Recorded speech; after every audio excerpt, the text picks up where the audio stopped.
kami hadapi, kami percaya sumber kemenangan satu-satunya hanya Engkau Allah kami, yang akan memampukan kami, menolong kami. Terima kasih Tuhan. Setiap kami yang hadir di pagi hari ini, kami rindu lawatan Tuhan secara khusus bagi kami. Bahkan saudara kami yang tidak hadir bersama-sama dengan kami, yang sedang menonton, yang sedang mengikuti ibadah melalui online, kami percaya juga Tuhan, Engkau akan secara khusus melawat mereka. Firman-Mu adalah kekuatan, Firman-Mu adalah roh yang memberi kehidupan. Kiranya melawat setiap kami, sehingga sesuatu terjadi dalam hidup kami ketika kami mendengarkan firman-Mu. Berkaryalah Engkau, berbicaralah Engkau bagi setiap kami. Apa yang kami rindukan hari ini, kami mau mendapat jawaban, karena kami tahu Engkau adalah sumber segalanya bagi kami. Berkati kami sekalian Tuhan, di dalam nama Tuhan Yesus kami siap mendengarkan firman-Mu. Haleluya. Mari orang percaya sama-sama katakan amin. Silakan duduk Bapak Ibu Saudara. Merry Christmas. Selamat Hari Natal Bapak Ibu Saudara. Adakah sukacita? Amin. Ya, meskipun kondisi kita rasanya tidak mungkin untuk bersukacita, ya, biasanya kita merayakan dengan begitu meriah, gitu ya. Ya, merayakan di malam hari, namun pagi hari ini kita harus merayakan secara sederhana. Sebenarnya inti Natal itu bukan kemeriahannya Bapak Ibu Saudara, tetapi kesederhanaan. Bukankah Yesus lahir di kandang binatang? Itu menunjukkan sebuah kesederhanaan. Ya, dia membungkus dirinya atau dia mengosongkan dirinya yang penuh kemuliaan.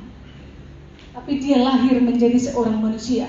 Itu adalah bukti kesederhanaan Tuhan Yesus. Itu sebabnya mungkin Tuhan kasih kesempatan bagi kita untuk merayakan dia bukan dengan pesta yang begitu meriah, tapi merayakan dia dengan sederhana, menikmati kasih-Nya, menikmati pengalaman Tuhan waktu itu dia dilahirkan secara sederhana.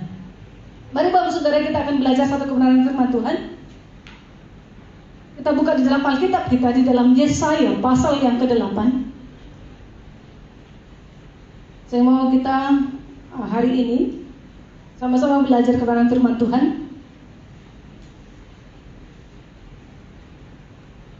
Menikmati kebenaran firman Tuhan.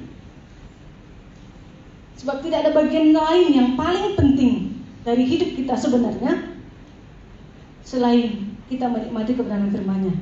Dari Yesaya pasal 8 ayat 23 dimulai ya, kemudian terus lanjut ke pasal 9 ayat 1 sampai ayat 6. 23 bagian terakhir dari pasal 8 ya, kelahiran Raja Damai perikopnya di sana. Mari kita akan baca bergantian Bapak Ibu Saudara.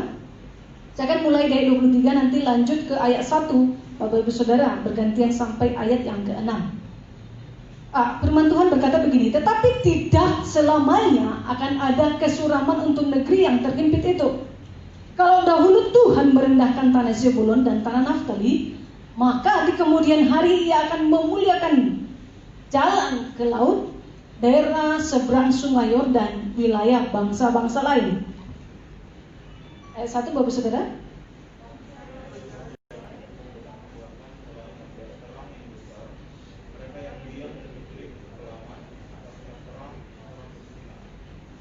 Tidak ada yang pegang Alkitab kah? Saya tidak mendengar suara Bapak Saudara. Amin. Ayat yang kedua, engkau telah menimbulkan banyak sorak-sorai dan sukacita yang besar. Mereka telah bersukacita di hadapanmu seperti sukacita di waktu panen, seperti orang bersorak-sorak di waktu membagi-bagi jarahan.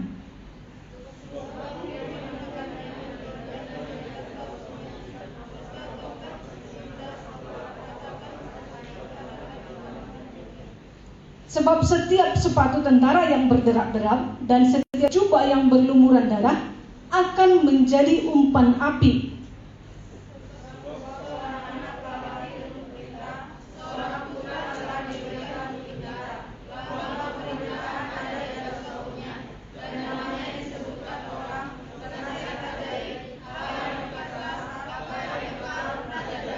Ayat 6 bersama-sama Bapak Saudara.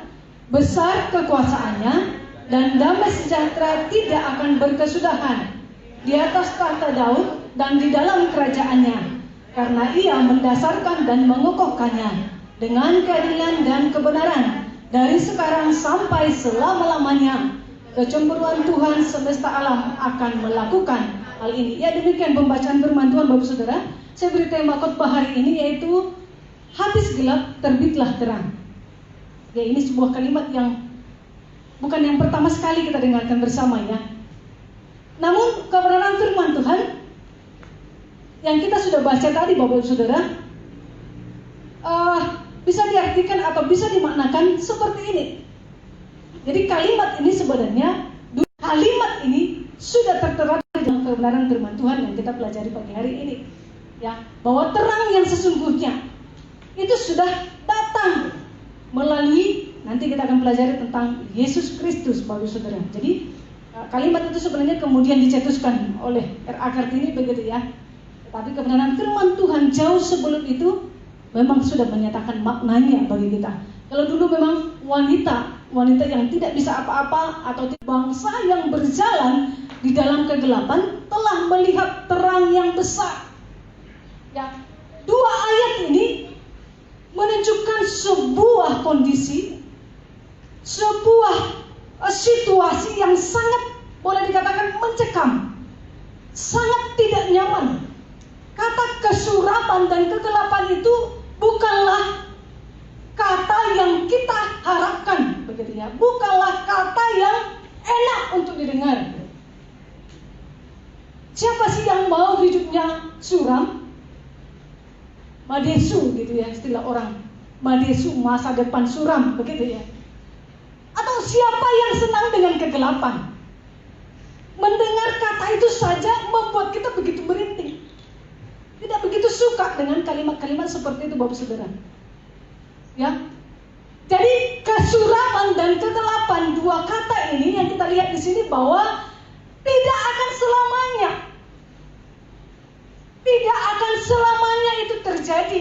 Kalau memang kita sedang diperhadapkan kepada masa yang suram, kalau memang kita sedang berjalan di dalam sebuah lembah kegelapan, di sana hanya ada kegelapan.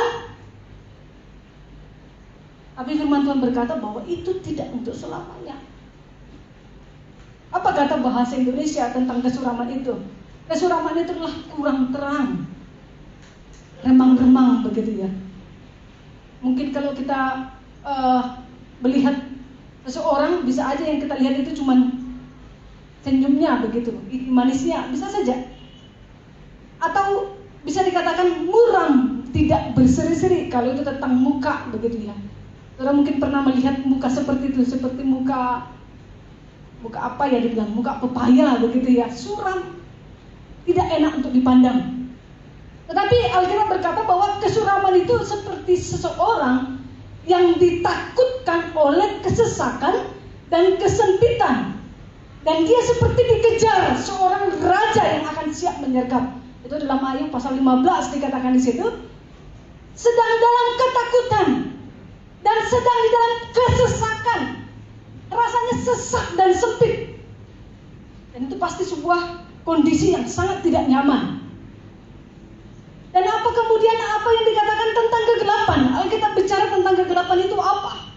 Dalam Mazmur pasal 82 ayat 5 dikatakan berada di dalam kegelapan itu berarti mereka tidak tahu dan tidak mengerti apa-apa. Itu maksudnya apa, saudara? Bodoh. Tidak tahu dan tidak mengerti apa-apa. Nah, kegelapan berbicara sebenarnya di sini bukanlah ketiadaan lampu, Bapak Saudara. Bukan bicara tentang malam hari. Nah, Alkitab itu concern kepada kegelapan yang dimaksud adalah kegelapan karena kebodohan, karena ketidakmengertian, apalagi tidak mengerti tentang firman Tuhan. Lalu kemudian kegelapan itu dituliskan juga dalam Mazmur pasal 107, bicara tentang terkurung dalam sengsara dan besi, terpenjara, dan kemudian terbelenggu. Dan selanjutnya dalam Yesaya pasal 8:20 dikatakan bahwa kegelapan itu bicara tentang tidak tidak menemukan pengajaran dan kesaksian dan tidak berbicara sesuai dengan hal tersebut.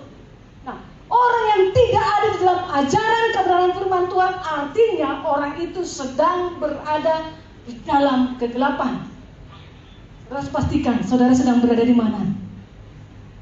Apakah kita semua ada di dalam kebenaran firman Tuhan? Apakah kita semua sedang mendengarkan firman Tuhan? Sedang mengikuti kebenaran firman Tuhan? Kalau kita sedang mengikuti, artinya kita sedang di dalam terang itu sendiri, bukan di dalam kegelapan. Nah, ini yang Tuhan mau dari kehidupan orang-orang percaya seperti kita, Bapak Saudara. Tidak berada di dalam kegelapan, tidak berada di dalam ketidakmengertian, tidak berada di dalam kebodohan. Karena berada di dalam kebodohan berarti kehidupan orang itu sedang berada di dalam kegelapan. Nah, ini yang Tuhan akan perbaharui dari orang-orang percaya.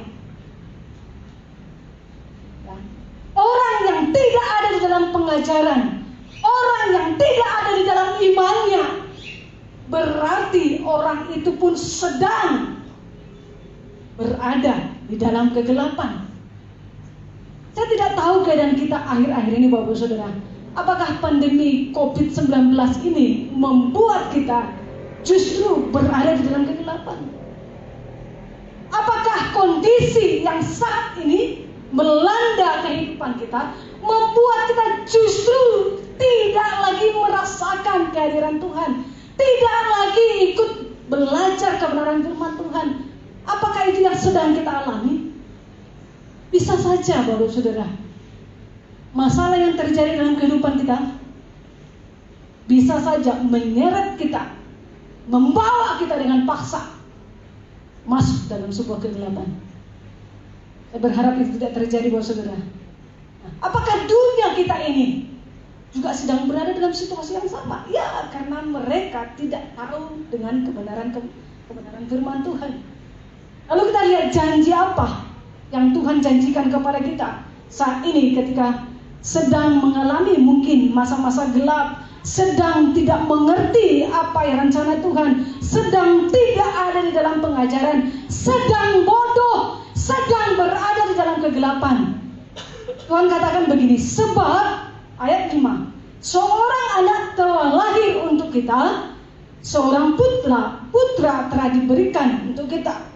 Lambang pemerintahan ada di atas bahunya dan namanya disebutkan orang Penasihat ajaib, Allah yang perkasa, Bapa yang kekal, Raja damai. Ya, Nabi Yesaya menuliskan ini 700 tahun kira-kira sebelum itu digenapi. Itu jauh sekali, Bapak Saudara, ya. Ada seorang pun kita yang bisa hidup sampai 700 tahun, ya. Kalau 100 tahun, 120 tahun mungkin boleh saja kita berdoa supaya Tuhan memberikan umur panjang. Tetapi 700 tahun itu bukan sesuatu yang mungkin gitu, ya. Sangat mustahil untuk seorang hidup. Kalau zaman dulu iya. Ya, tapi sekarang itu tidak mungkin begitu, ya. Nah, dia menuliskan itu 700 tahun kira-kira kemudian itu baru digenapi. Jadi dia menyampaikan nubuat ini disampaikan kepada Yesaya, kepada bangsanya, khususnya bangsa Israel, bahwa kalian tidak akan selama-lamanya akan ada dalam kesuraman itu. Nanti ada saatnya bahwa engkau akan melihat terang yang besar.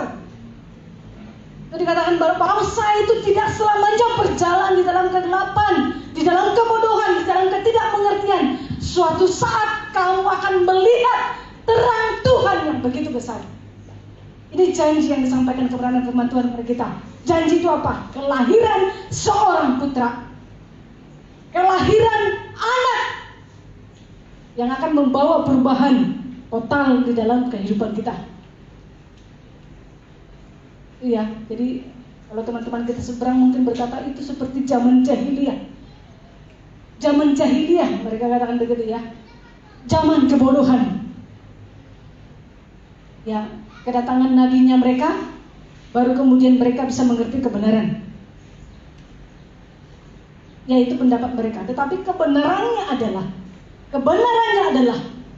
zaman jahiliyah itu dulu memang terjadi, tetapi kemengertian, ketahuan, kebenaran firman Tuhan itu terjadi telah kelahiran Kristus bagi kita. Kelahiran penyelamat inilah yang membawa perubahan total dalam hidup manusia. Tanpa kelahiran putra, tanpa kelahiran Yesus itu sebagai juru selamat, maka kita berada di dalam kegelapan, berada di dalam kebodohan. Lalu bagaimana kelahiran putra itu mengusir kegelapan, Bapak Saudara? Yang pertama, dia membawa terang. Ya, dia membawa terang. Kalau kita lihat di ayat 1 pasal 9 itu, sekali lagi saya baca. Bangsa yang berjalan dalam kegelapan telah melihat terang yang besar. Mereka yang diam di negeri kekelaman, atasnya terang telah bersinar. Ini adalah pekerjaan Tuhan. Dia membawa terang.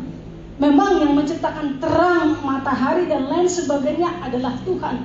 Tetapi yang dibawa oleh Yesus di sini bicara tentang, yang dibawa oleh Allah di sini bicara tentang terang dirinya sendiri.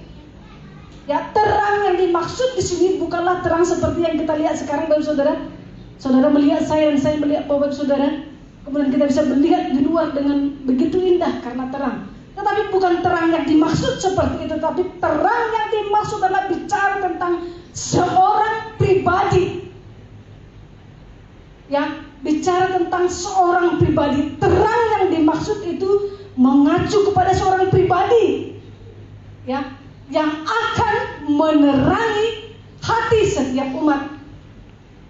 Yesus berkata di dalam Yohanes pasal 8 ayat 12. Dikatakan demikian. Maka Yesus berkata pula kepada orang banyak, katanya, akulah terang dunia. Barang siapa mengikut aku, ia tidak akan berjalan dalam kegelapan, melainkan ia akan mempunyai terang hidup. Akulah terang dunia, kata Yesus demikian. Apakah sebelumnya tidak ada terang? Ada. Apakah sebelumnya orang melihat? Iya, melihat. Tetapi Yesus di sini menunjukkan dirinya bahwa akulah terang dunia. Ini yang dinubuatkan oleh Yesaya, bahwa kalian suatu saat nanti akan melihat terang yang besar. Terang yang besar di sini maksudnya Yesus Kristus. Jadi untuk seseorang bisa lepas dari kegelapan itu, dia harus menerima terang yang besar ini. Untuk seseorang bisa lepas dari kebodohan itu, dia harus menerima terang yang besar ini. Dan Yesus membawa dirinya menjadi terang bagi umatnya. Ini sangat penting kita pahami, Bapak Saudara. Jadi bukan bicara tentang matahari. Kenapa Yesus harus datang lagi? Matahari sudah ada. Ya, itu sangat berbeda perannya, Bapak Saudara. Bukan matahari yang menerangi kegelapan, ya, seperti yang kita rasakan setiap hari. Melainkan terang ini adalah terang yang menerangi hati. Hati yang sudah gelap karena dosa. Hati yang sudah gelap karena kondisi-kondisi yang mungkin bisa terjadi. Bisa saja hati kita, mata kita melihat dengan jelas, tetapi hati kita menjadi buta. Itu bisa terjadi. Kenapa? Karena dosa. Dan kemudian bisa jadi juga karena pergumulan-pergumulan hidup. Kondisi-kondisi sekarang yang memaksa kita atau membuat kita menjadi keadaannya demikian, Bapak Saudara. Nah, itu sebabnya kita perlu kembali memeriksa apakah terang Tuhan Yesus itu masih bersinar di hati kita. Hati yang gelap ini adalah sebuah hati yang dipenuhi dengan sifat egois, haus akan kuasa. Hati yang gelap ini adalah sebuah hati yang dipenuhi dengan sifat iri hati dan kebencian. Ini adalah sebuah ketidaktahuan kita tentang kebenaran firman Tuhan yang menyebabkan kita mengalami kehidupan atau sifat-sifat yang tidak sesuai atau tidak selaras dengan kebenaran firman Tuhan. Itu sebabnya Rasul Paulus menuliskan dalam Roma pasal 1 ayat 21 dikatakan demikian. Sebab sekalipun mereka mengenal Allah, dikatakan di sini, sebab sekalipun mereka mengenal Allah, mereka tidak memuliakan Dia sebagai Allah atau mengucap syukur kepadanya. Sebaliknya, pikiran mereka menjadi sia-sia dan hati mereka yang bodoh menjadi gelap. Ya, bisa saja ternyata orang percaya ada dalam kebodohan itu, ada dalam kegelapan itu. Nah, kenapa? Karena sifat-sifat tadi masih merajalela di dalam hatinya, masih menguasai kehidupannya.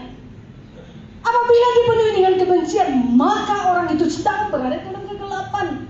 Apabila masih dipenuhi dengan sifat-sifat egoismenya, maka orang itu sedang berada dalam kegelapan. Memang mereka adalah orang percaya, dikatakan bahwa mereka mengenal Allah, tetapi mereka sama sekali tidak melakukan seperti yang Tuhan kehendaki.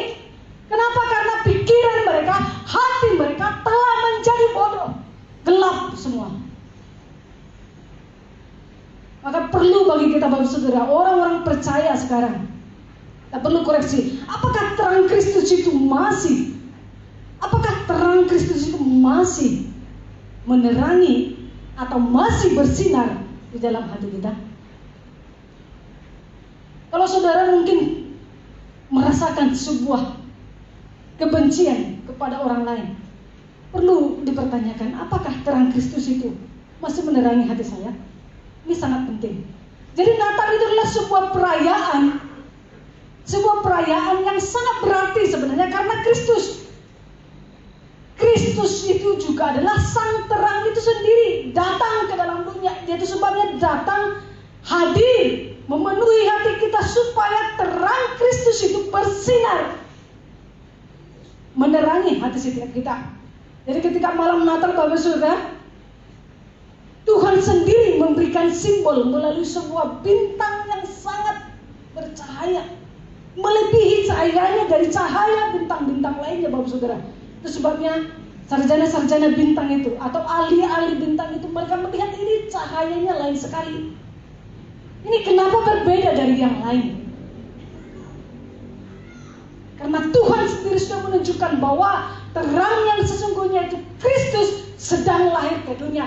Dan Dia mau bukan hanya sekedar lahir ke dunia, tetapi lahir di hati setiap orang percaya. Kalau lahir dalam hati setiap orang percaya, maka kehidupan sang terang itu, kehidupan Kristus itu akan menguasai, merajalela kehidupan orang-orang percaya.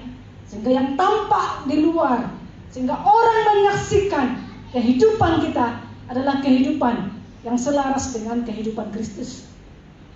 Sang terang itu sendiri, Dia mengambil rupa seorang manusia, masuk ke tengah dunia, mengambil rupa seorang manusia, supaya kita bisa menerima Dia, segala sesuatu yang sudah disiapkannya. Atau Kristus itu menjadi sumber pengharapan bagi setiap orang yang sedang berada dalam kegelapan. Nah, Kristus itu merupakan satu-satunya pengharapan yang menyelamatkan umat manusia. Kiranya terang Kristus itu menerangi hati Bapak Ibu Saudara dengan kita semua di sini. Ya? Yang paling penting sebenarnya bukan hanya bicara tentang bahwa Dia membawa terang, tetapi sangat penting untuk kita tahu bahwa terang yang kita terima dari Kristus itu harus kita sebarkan kepada dunia. Kondisi sekarang, Bapak Saudara, pandemi ini, COVID ini, justru menantang kita apakah kita bisa menunjukkan terang Kristus itu. Kalau 2000-an tahun yang lalu Kristus sudah lahir di dunia dan juga sudah lahir di hati kita, maukah Bapak Saudara dan saya menunjukkan terang Kristus itu kepada dunia ini? Karena Tuhan katakan tadi bahwa ketika kita menerima Dia, Dia menjadi terang hidup bagi kita. Kita bisa juga menjadi terang bagi banyak orang. Bagaimana caranya?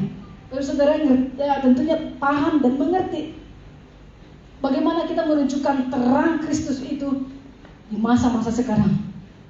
Apakah justru kita adalah orang-orang yang harus dikuatkan, yang harus diangkat-angkat begitu ya, atau dibela-bela? Bukan justru kita harus mendorong atau memotivasi orang lain untuk bersyukur kepada Tuhan, untuk datang kepada Tuhan.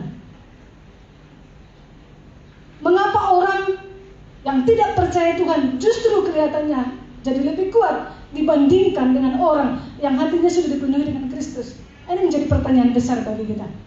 Seharusnya kita setelah menerima terang Kristus itu, kita harus menerangi orang lain Kita harus mendorong, menguatkan orang lain. Kita harus menolong orang lain. Kita harus menunjukkan terang Kristus itu kepada mereka. Karena mereka sedang berada dalam kegelapan.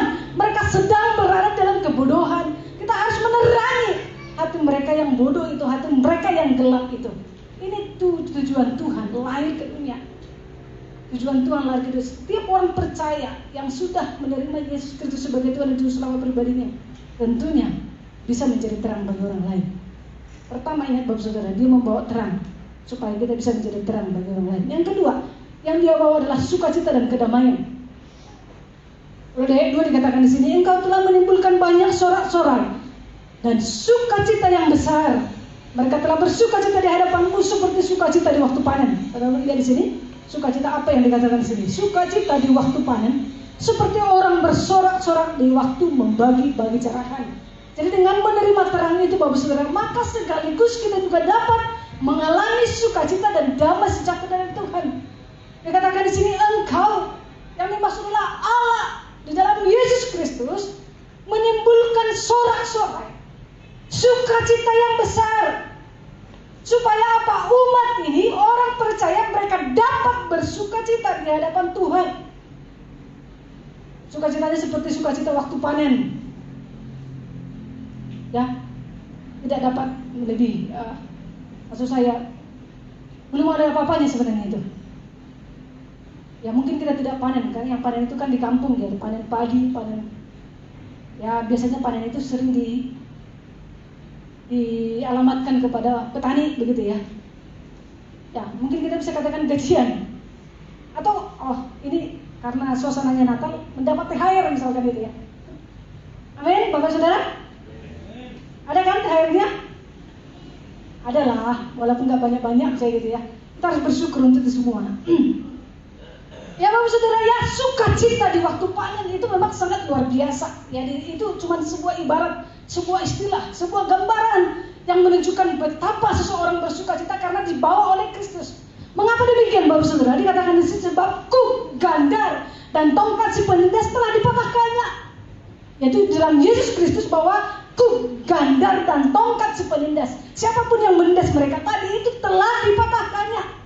Bahkan dikatakan kekuatan tentara mereka sudah tidak berdaya, malah jadi umpan api. Jadi umat akan mengalami sukacita dan kedamaian karena beban mereka sudah dilepaskan dengan kelahiran Sang Putra ini. Jadi Yesus itu membawa sukacita yang besar Bapak Saudara. Saudara lihat nubuatan ini juga digenapi dalam Lukas pasal 2 ayat 10, dikatakan di sana bahwa kata malaikat itu kepada mereka, jangan takut, sebab sesungguhnya aku memberitakan kepadamu kesukaan besar atas seluruh bangsa. Yesus lahir ke dunia. Selain dia membawa terang itu supaya kita menjadi terang bagi bangsa-bangsa lain, dia juga membawa sukacita dan damai sejahtera. Dan sukacita itu adalah kesukaan yang sangat besar. Kelahiran Kristus memang adalah berita sukacita Bapak Saudara, karena dia akan melepaskan kita dari perbudakan dosa. Namun lebih dari sekedar berita, kelahiran Yesus itu juga membawa sukacita di hati setiap orang yang menerimanya. Bapak Saudara lihat di dalam Yesaya dikatakan tadi bahwa sukacita itu seperti sukacita orang yang mengalami kemenangan, sorak-sorai karena menang. Dan kemudian ketika mereka mengalami kemenangan, mereka mendapat jarahan atas kemenangan mereka. Ketika mereka menang atas suatu bangsa, ada banyak jarahan di situ. Mungkin ada banyak harta benda yang dimiliki oleh bangsa yang kala itu mereka ambil semua. Itu sukacita luar biasa. Kalau baca kalau banyak sejarah-sejarah dalam kebenaran firman Tuhan itu banyak terjadi Pak Saudara ya. Ya ini kita harus sering-sering baca kebenaran firman Tuhan supaya apa yang disampaikan di depan itu bisa connect begitu ya. Bisa nyambung. Ya, sukacita yang sangat besar karena mengalami kemenangan, karena mendapat banyak hal dari kemenangan itu sendiri. Oleh karena itu Bapak Saudara, mari kita menerima dan mengakui Dia, Yesus yang telah lahir di dunia itu, di hati kita, sehingga kita bisa mengalami sukacita dan damai melebihi sukacita yang diberikan oleh dunia. Bukan karena mendapat sesuatu, bukan karena gift, bukan karena hadiah, bukan karena gaji, atau bukan karena apapun yang ada di dunia ini yang menyebabkan kita bersukacita, tetapi karena Yesus Kristus. Yesus itu lahir yang memberikan sukacita kemenangan di saat-saat terpuruk kita. Mungkin keadaan kondisi sekarang ini banyak membuat orang tidak lagi bersukacita atas kehidupannya. Saya tidak tahu, sebagian orang di masa pandemi ini memang kelihatan ekonominya menanjak, bisa saja ya. Tapi di sebagian lain ada yang bisa dikatakan merosot sangat dalam, bisa saja. Mereka yang punya usaha-usaha yang tidak mendukung di masa pandemi misalnya sekarang ini, itu justru membuat orang bisa down. Dan itu bisa menyebabkan seseorang tidak lagi mengalami sukacita, atau sedang diperhadapkan dengan persoalan apapun di antara kita Bapak Saudara. Tapi Tuhan Yesus menjanjikan sukacita itu bukanlah berasal dari luar. Sukacita yang sebenarnya itu bukanlah ada di meskipun dikatakan itu pendorong-pendorong atau ada hal-hal yang lain, itu bisa menyebabkan sukacita. Tetapi sukacita yang sejati, sukacita yang sebenarnya asalnya dari Yesus Kristus. Justru di masa saat-saat kita terpuruk, di masa saat-saat kita lemah, ada sukacita yang Tuhan bisa hadirkan di dalam hati kita. Itu mampu Tuhan kerjakan, mampu Tuhan kerjakan. Karena Dia adalah sumber sukacita bagi kita Bapak Saudara. Itu sebabnya dapatkah kita melihat akhir-akhir sukacita Kristus itu di hati kita?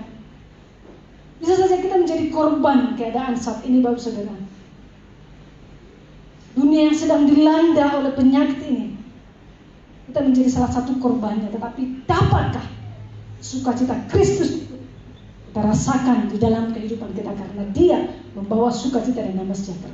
Yang ketiga, yang terakhir Bapak Saudara, selain Dia membawa terang supaya kita menjadi terang bagi orang lain, Dia membawa sukacita supaya kita mengalami sukacita yang sejati itu. Dan yang ketiga, Dia membawa pemerintahan yang baru.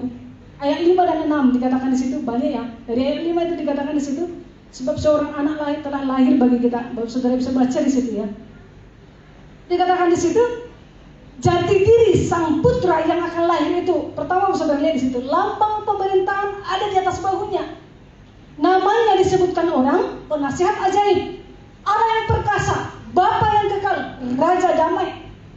Besar kekuasaannya dan pemerintahannya tidak akan berkesudahan serta berkeadilan. Nah, memang bangsa Israel pada waktu itu mereka mengalami penghukuman dari Tuhan Bapak Saudara. Penghukuman ini pembuangan ke bangsa Babel. Tetapi sebelumnya itu mereka sering diperhadapkan dengan peperangan Bapak Saudara, dengan bangsa-bangsa lain. Dan sudah pasti dapat dipastikan, kalau kita baca kebenaran firman Tuhan, setiap kali bangsa itu menjauh dari Tuhan, mereka pasti mengalami kekalahan. Setiap kali mereka menggantikan posisi Tuhan sebagai Allah mereka pasti mengalami kekalahan. Dan kalau mereka mengalami kekalahan, mereka dikuasai oleh bangsa-bangsa lain. Nah, tentunya pemerintahan yang dipimpin oleh orang lalim itu, atau orang yang tidak berkenan kepada Tuhan itu tidak enak. Dan dapat dipastikan itulah sebuah keadaan yang sangat tidak nyaman. Karena apa? Mereka hanya memikirkan perut mereka sendiri. Dan bagaimana mereka memperoleh kekayaan, meraup keuntungan sebanyak mungkin untuk kekayaan pribadi mereka. Seperti itu pemerintahan orang lalim Bapak Saudara. Dan kita tidak akan pernah melihat keadilan di dalam pemerintahan yang demikian. Nggak bisa kita koreksi dalam pemerintahan kita saat ini Bapak Saudara. Kalau kita lihat bangsa kita misalkan ya, apakah pemerintahan yang kita rasakan itu berkeadilan? Ya boleh dikatakan dari dulu mungkin kita sebagai umat Tuhan diperlakukan tidak adil. Penguasa yang dulu-dulu meraup kekayaan pribadi dan tidak memikirkan rakyat kecil.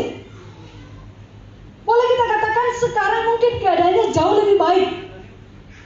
Namun tetap tetap saja kita tidak menemukan keadilan yang sesungguhnya, Bapak Saudara.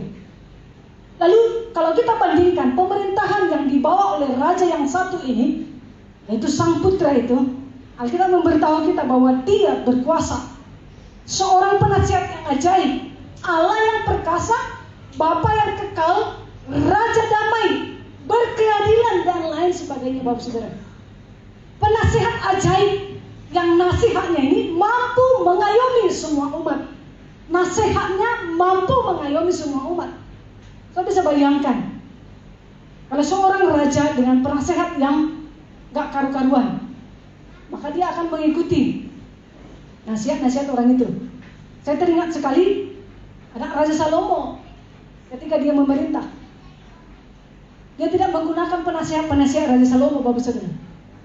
Lalu kemudian dia mengambil kalangan-kalangan orang muda, dia meminta nasihat dari mereka. Lalu apa yang disampaikan oleh orang-orang muda itu? Mereka bilang, kamu harus begini, buat ini, buat itu, buat itu. Sangat berbeda atau tidak sesuai dengan apa yang Tuhan harapkan. Sampai akhirnya kerajaan itu menjadi pecah. Karena apa? Yang dilakukan oleh anak Salomo ini adalah sesuatu perbuatan yang memeras rakyatnya, Bapak Saudara. Pemerintahan kita saat ini, saya tidak tahu siapa penasehatnya. Namun cenderung saya lihat, kalau saya amati berita, Bapak Saudara, sangat terpengaruh dengan keadaan di luar. Sepertinya sangat takut untuk melakukan sesuatu yang adil bagi seluruh rakyatnya. Kalau ada tulisan-tulisan begini, oh itu tidak bagus, oh itu tidak bagus, harusnya diganti si anu. Dan seringkali saya melihat tulisan-tulisan seseorang penulis, misalnya orang-orang yang pegiat-pegiat sosial begitu ya, mereka yang suka tulis-tulis begitu, tak lama kemudian bisa terjadi persis seperti itu, Bapak Saudara. Apa yang dilakukan oleh pemerintah kita persis seperti yang ditulis oleh pegiat-pegiat sosial itu. Sepertinya terpengaruh sekali, saya tidak paham. Itu banyak sekali terjadi, Bapak Saudara. Bapak Saudara amati, dan saya melihat itu sekali.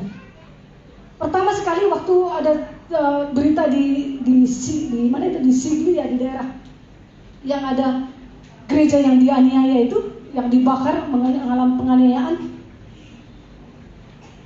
Itu kan presiden kita lama baru dia mengungkapkan belasungkawa begitu ya, atau mengutuk aksi teror itu lama sekali. Lalu kemudian pegiat-pegiat sosial menuliskan, kalau kemarin begini, sangat cepat ditanggapi. Kenapa aksi teror di dalam negeri sendiri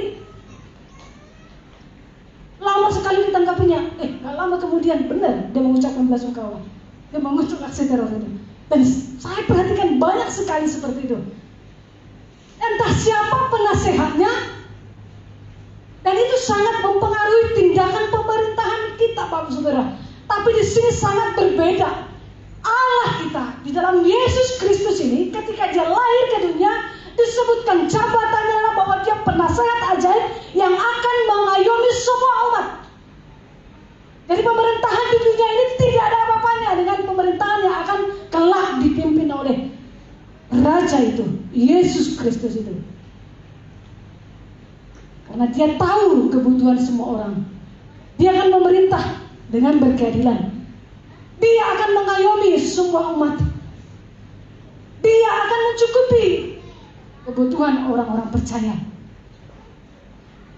Seperti inilah sebenarnya pemerintahan yang kita inginkan, Bapak Ibu Saudara. Dan itu akan terjadi suatu saat. Itu akan terjadi suatu saat. Sebenarnya ayat ini bisa dikatakan mengandung nubuatan ganda. Yang pertama adalah bahwa Yesus suatu saat akan memerintah orang-orang percaya. Namun saat ini kita juga bisa diperintah oleh Tuhan Yesus secara pribadi, Bapak Saudara. Di dalam doa yang Tuhan ajarkan kepada murid-muridnya, dikatakan dalam Matius pasal 6 ayat 10, dikatakan demikian. Datanglah kerajaanmu, jadilah kehendakmu di bumi seperti di sorga. Datanglah kerajaanmu, jadilah kehendakmu di bumi seperti di sorga. Jadi pemerintahan Yesus itu dapat berlaku bagi diri kita saat ini, Bapak Saudara. Justru Tuhan Yesus mengajarkan kita untuk meminta Pemerintahannya terjadi atas kehidupan kita. Dia suruh kita berdoa supaya apa? Datang kerajaan Tuhan dan kehendaknya itu boleh terjadi di bumi seperti di sorga. Jadi ketika kita menerima Dia sebagai Tuhan dan Juru Selamat pribadi kita, maka hidup kita sedang kita persembahkan, hidup kita sedang kita serahkan untuk dipimpin secara khusus oleh Tuhan. Hidup kita dipimpin olehnya, diperintah olehnya, sehingga keadaan seperti di surga itu juga bisa terjadi di bumi.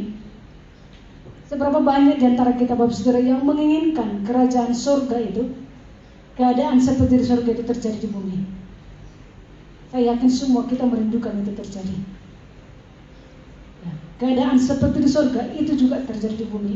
Keadaan seperti di surga itu terjadi juga dalam keluarga Bapak Saudara. Keadaan seperti di surga itu terjadi juga di tahun yang akan datang. Keadaan seperti di surga itu terjadi juga dalam hidup kita sehari-hari.